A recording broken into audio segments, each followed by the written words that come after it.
Leaving Machu Picchu. My name is Mara, and I was a citizen of the city of Incas, Machu Picchu. Machu Picchu is located in present-day Cusco, Peru, and translates into Little Mountain. My parents helped to build its walls and have seen the city change before their eyes. My people worship the sun. We have built our structures to reflect the way the sun moves in the sky. We have a special structure for watching the sun, a temple to worship in during sunrise, and a special room with 3 windows which allows us to view the summer and winter solstice. My people were some of the first people here, and they chose it for many reasons. You can see the face of a man in the mountain behind us, and also the shapes of the puma, vulture, and snake, which are animals we worship. We have built this entire city from various stones, many which we believe hold sacred energy. Crops thrive here, and we are also farmers. My family keeps livestock and has a variety of animals that we tend to. These include llamas, alpacas, chinchillas, and cuy, guinea pig. My people were happy and prosperous. We excelled at building and farming. We worshipped passionately and enjoyed our lives. The year was 1460, and we had heard many rumors of strangers that had come from faraway lands. These strangers, who some called Los Hispanos, seemed to want our people's silver and gold. This could not be right, however, because it was so abundant. It was hard for me to believe others didn't have it too. The idea was preposterous or absurd to me. We used it for everything, our tools to decorate our homes and bodies. We didn't really value it like we valued the seashells. Perhaps these strangers possessed many shells and no silver and gold. In this case, we could just trade with them. These strangers also held different religious views than us and wanted us to worship their God.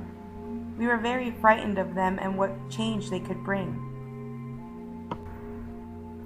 On the eve of the winter solstice, our king, Pachacuti, announced that we would be leaving the next morning due to the imminent arrival of the strangers we had all heard about.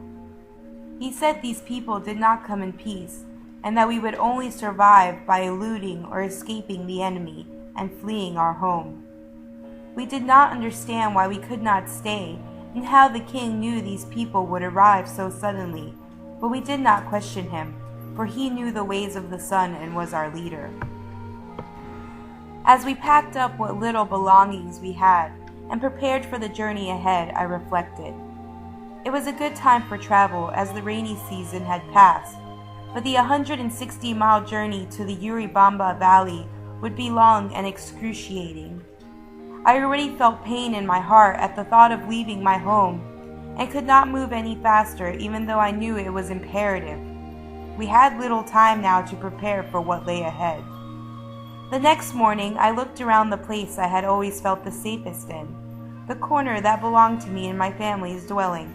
My father had always told me of a flower that grew near the Urubamba Valley that I had been named after, and the only thing that excited me was the prospect of seeing this beautiful flower.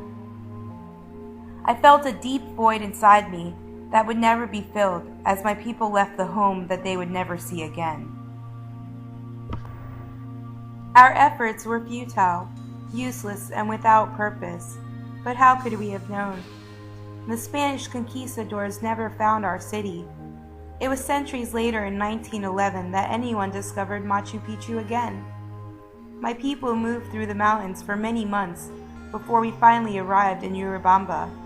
It was a nice place, but could not replace the beautiful city I had grown up in.